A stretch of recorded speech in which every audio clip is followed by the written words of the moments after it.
Hi అండి, శ్రీనివాసం నుంచి నేను పార్థని. ఈరోజు రెసిపీ సొజ్జప్పాలు. సొజ్జప్పాలు నోట్లో వేసుకుంటే కరిగిపోతాయి. ఇవి పూర్వకాలంలో ట్రెడిషనల్గా చేసేవారు. శుభానికైనా అశుభానికైనా కూడా. మాలో కడుపుతో ఉన్న పిల్లకి 7వ నెల సీమంతం చేసేటప్పుడు ముత్తైదువులకి ఆ అమ్మాయితో చక్కగా సొజ్జప్పాలు వాయనం అయితే ఇప్పిస్తాం. సొజ్జి అంటే ఏంటి? ఉప్మా రవ్వ కానీ, గోధుమ రవ్వ ఎర్రనూక కానీ, బియ్యం రవ్వ కానీ ఉప్పు వేసి సొజ్జిలా పోసుకొని ఉపవాసాలప్పుడు తింటారు. సొజ్జి అంటారు. అలాగే మరి ఉప్మా రవ్వని మనం చక్కగా పాలల్లో సొజ్జిలా పోసి తయారు చేస్తాం కాబట్టి ఈ ప్రసాదాన్ని సొజ్జప్పాలు అని మనం దీనికి, ఎందుకంటే ఈ సొజ్జప్పాలు చక్కగా నూనెలో వేగుతాయి. మైదాపిండిలో చక్కగా దాన్ని మనం కూర్చి అప్పాల్లా ఒత్తుకొని నూనెలో వేయిస్తాం కాబట్టి సొజ్జప్పాలు అంటారు. నేను 1 గ్లాసు నూక తీసుకున్నాను. ఉప్మా రవ్వ చక్కగా దోరగా ఎర్రగా వేయించుకోవాలి. వేయించుకొని పక్కన పెట్టి 2 గ్లాసులు మైదాపిండి, పురుగు పుట్ర లేకుండా చక్కగా మైదాపిండి జల్లించుకోవాలి. మైదాపిండి కాని పక్షంలో గోధుమ పిండి కూడా తీసుకోవచ్చు, అయితే అంత క్రిస్పీనెస్ అయితే రావు. ఇప్పుడు చక్కగా 2 గ్లాసులు మైదాపిండిని జల్లించుకున్న తర్వాత పూరీ పిండి కన్నా పల్చగా, అలాగే చపాతీ పిండి కన్నా పల్చగా మనం కలుపుకోవాలన్నమాట. అలాగ కలుపుకున్న తర్వాత చిటికెడు ఉప్పు వేయండి. ఏ స్వీట్ చేసినా కూడా చిన్న ఉప్పు వేస్తే మంచి టేస్ట్. వాయిస్ ఇవ్వడానికి గొంతు రావట్లేదు హెల్త్ బాగుండక. ఇప్పుడు దీన్ని పూరీ పిండి కన్నా కొంచెం పల్చగా కలుపుకోండి. చపాతీ పిండి కన్నా కలుపుకొని నూనె వేసి తడిపి పెట్టుకోవాలి పల్చగా. చక్కగా చూశారు కదా, ఈ పల్చదనం అయితే ఉండాలి. ఇలాగా పైన నూనె వేసి నూనెలో నానుతూ ఉండాలన్నమాట. ఇది ట్రెడిషనల్గా చేసుకునేవారండి పూర్వం. ప్రతి పండక్కి కూడా సొజ్జప్పాలు లేనిదే వంటే అయ్యేది కాదు, శుభానికైనా అశుభానికైనా. అరిసెలు ఎలా చేసుకుంటారో అలాగే సొజ్జప్పాలు కూడా చాలా ఈజీగా చేసేవారు పూర్వకాలంలో. మా ఇంట్లో మా అందరికీ కూడా ఈ సొజ్జప్పాలు ఇష్టం. అలాగే ఈ సొజ్జప్పాలు మావారి కోరిక మీదకి నేను ఎప్పుడూ కూడా భోగి పండుగ రోజు పూర్ణం వేస్తాను, బొబ్బట్లు. కానీ మొన్న మధ్య తిన్నాం కదా బొబ్బట్లు, బూర్లు, అందుకు సొజ్జప్పాలు చేయమంటే మావారి కోరిక మీదకి అది చాలా ఇష్టం అండి. కరకరలాడుతూ చాలా బాగుంటాయని ఆయన అడిగారు. ఇంకా నేను చేయడం మొదలుపెట్టాను అనమాట. ఇప్పుడు 1 గ్లాసు రవ్వకి 3 గ్లాసులు, మనం ఆ 3 గ్లాసులు ఏంటంటే 1 గ్లాసు మిల్క్, 2 గ్లాసులు వాటరు. గ్లాసు రవ్వకి 3 గ్లాసులు మాట. 1 గ్లాసు పాలు అయితే 2 గ్లాసులు నీళ్లు. పాలు బాగా మరిగి పొంగిన తర్వాత అప్పుడు మనం దీంట్లో పంచదార అయితే కలుపుకోవాలి. 1 గ్లాసుకి నేను 1.5 పైన పంచదార పోస్తాను. ఎందుకంటే ఇది మైదాపిండిలో చరిచి నూనెలో వేయించినప్పుడు మామూలుగా పూర్ణం తింటే మనం కొంచెం సరిపోతుంది స్వీటు. అదే మనం మైదాపిండిలో చరిచి నూనెలో వేయిస్తాం కాబట్టి కొంచెం చప్పదనం వస్తుందని 1కి 1.5, అంతకన్నా ఎక్కువ తినాలి అన్నవాళ్ళు 2 పోసుకోవచ్చు. ఇప్పుడు యాలక పొడి, పచ్చకర్పూరం వేసుకోండి. కొంచెం మంది స్వీట్ తక్కువ తింటారు, అలాంటి వాళ్ళు 1కి 1 పోసుకుంటారు. కానీ అది ప్రసాదంలా తింటే బాగానే ఉంటుంది. కానీ ఇప్పుడు మనం అందులో వేయిస్తాం కాబట్టి చప్పదనం వస్తుంది. అందుకు 1కి 1.5 సరిపోతుంది. ఇప్పుడు పంచదార కూడా వేసాము, పంచదార కూడా కరిగింది.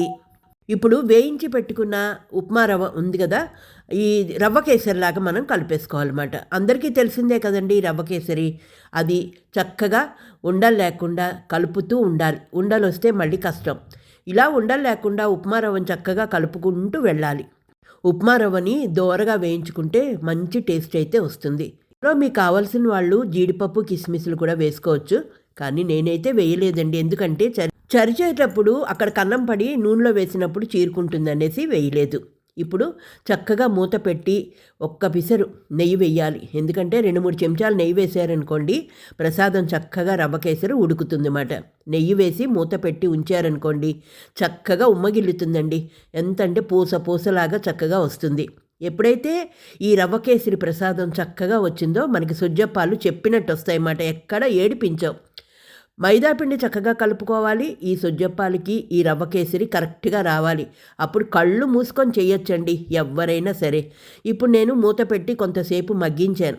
మగ్గించిన తర్వాత చూడండి ఎంత బాగుందో, చక్కగా పూసలాగా ఎంత బాగుంటుందో. తినడానికి అంతే బాగుంటుంది, చేసేది కూడా చాలా సులువుగా చేసుకోవచ్చు. సొజ్జితో చేస్తున్నాం కాబట్టి సొజ్జప్పాలు అన్నారు. ఈ సొజ్జప్పాలు తినడానికి పిల్లలు పెద్దలు ఎంతో ఇష్టపడతారండి. అమ్మవారి నైవేద్యానికి ముందుగా చేసేది పూర్వకాలం ఈ సొజ్జప్పాలు. కళ్ళు మూసుకొని చేసేవారు. ఇప్పుడు నాకు రవ్వ కేసరి అయితే రెడీ అయిపోయింది, చూశారు కదా. ఈ మధ్య హెల్త్ బాగుండక ఎవరి లైవ్లకు కానీ ఎవరి వీడియోలు కానీ చూడలేకపోతున్నాను. జలుబు, కాఫ్, కోల్డ్ అలాగే ఫీవర్ కూడా. ఇప్పుడు చిన్న చిన్న ఉండలు చేసి పక్కన పెట్టుకోవాలి.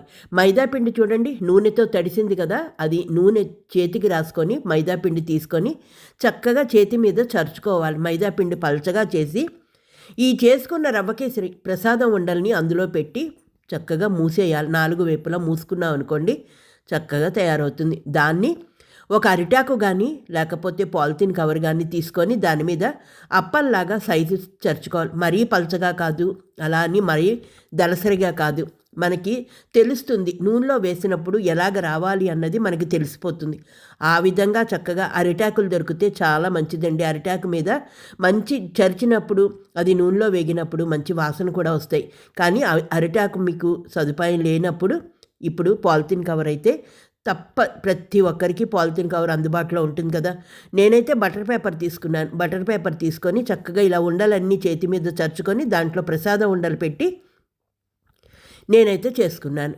చేసుకొని చక్కగా నూనె మరిగిన తర్వాత వేడివేడి నూనెలో ఈ చరిచిన ఈ సొజ్జప్పాలని అందులో వేసి మనం వేయించుకోవాలి. ఎర్రగా దోరగా తింటున్నప్పుడు క్రిస్పీనెస్ పరపరలాడుతూ చాలా బాగుంటుంది. భోగి పండుగ రోజు నేను ఇలాగా సొజ్జప్పాలు తయారు చేసుకున్నాను. చాలా ఈజీగా, ఎంతో శ్రమ పడకుండా చక్కగా ఈజీగా అయిపోతాయి. పూర్ణాంకైతే ఇంకొంచెం శ్రమేమో కానీ, అంటే అలవాటైపోతే ఏ పనైనా సరే మనసు పెట్టి చేస్తే ఎంత కష్టమైనా సరే అది సులభే అవుతుందండి. నేను నైవేద్యానికైతే ఇలా 9 ఉండలు తొందరగా తీసుకున్నాను. తర్వాత అన్నీ చేసుకోవచ్చు, ముందు పూజ లేట్ అయిపోతుందని 9 ఉండలు చక్కగా ఇలాగ బటర్ పేపర్కి నూనె రాసుకొని దాని మీద అయితే ఒక్కొక్కటి చరుచుకున్నాను. ఇప్పుడు మనం చపాతీ దాంతో రాదు కాబట్టి చేత్తోనే చక్కగా దాన్ని చరుచుకోవాలి. మా పిల్లలు మా వారు పూజ ఎప్పుడవుతుందా, నైవేద్యం ఎప్పుడు పెడతానా, ఈ సొజ్జప్పాలు ఎప్పుడు తిందామా అని వెయిట్ చేస్తూ కూర్చున్నారు. అది అవ్వాలి కదా, పూజ కూడా అవ్వాలి, సొజ్జప్పాలు చేయడం కూడా అవ్వాలి. చూసారా, ఈ మందంలో మనం చేసుకోవాలి. ఈ మందంలో చేసుకుంటే చక్కగా నూనెలో వేగి మైదా పిండి పైకి మీకు ఒకసారి వేసి వదిలేయండి. దాని మట్టుకు అది పైకి తేలిన తర్వాతే కదపండి. చాలామంది ఈ వంటకం తెలిసే ఉంటుందండి చాలామందికి, ఈ సొజ్జప్పాలన్నవి. అయితే ఏంటంటే నా పద్ధతిలో నేనెలా చేస్తున్నాను అన్నది మీకు చూపించడానికే. చూసారా, చక్కగా ఇలా పొంగుతూ క్రిస్పీగా భలే వస్తాయండి. పెద్ద పండుగలు ఇలాగ భోగి, సంక్రాంతి అని, దసరాలకని ఇలా ట్రెడిషనల్ వంటలు చేస్తే చాలా మంచిది అని చెప్తాం కదా. అరిసెలు ఎలాగో అలాగే సొజ్జప్పాలు. అరిసెలు కొంచెం కష్టపడాలేమో కానీ సొజ్జప్పాలకి అక్కర్లేదు. కరకరలాడే సొజ్జప్పాలు అయితే నాకు రెడీ అయిపోయాయండి. ఇంకెందుకు ఆలస్యం, ఇంకా పూజ తర్వాత మనం సాపాటు మొదలెట్టవలసిందే. ముందు దేవుడికి నైవేద్యానికని ముందు 9 అయితే చేసి పెట్టుకున్నాను. అలా 9 చేసి పెట్టుకున్న తర్వాత నా పూజ, నా నైవేద్యం అన్నీ అయిన తర్వాత ఇంకా మా కోడలు మిగిలినవన్నీ కూడా తను చేసేసిందన్నమాట. ఇంకా సొజ్జప్పాలు అయితే రెడీ అయిపోయి చూసారా. ఇదండి శ్రీనివాసం నుంచి నేను సొజ్జప్పాలు అయితే చేశాను. మీకు కానీ నచ్చితే ఒక లైక్ చేసి, షేర్ చేసి, సబ్స్క్రైబ్ చేసుకోండి. హైప్ బటన్ని క్లిక్ చేయండి. అందరికీ తెలుసులేమ్మా, నీదేంటి చెప్తున్నారు అని అనుకోవచ్చు, కానీ ఎవరి పద్ధతులు వాళ్ళకు ఉంటాయి కదా, ఒకటి ముందు ఒకటి వెనక అని. నా పద్ధతిలో నేను మీకు తెలియజేస్తున్నాను.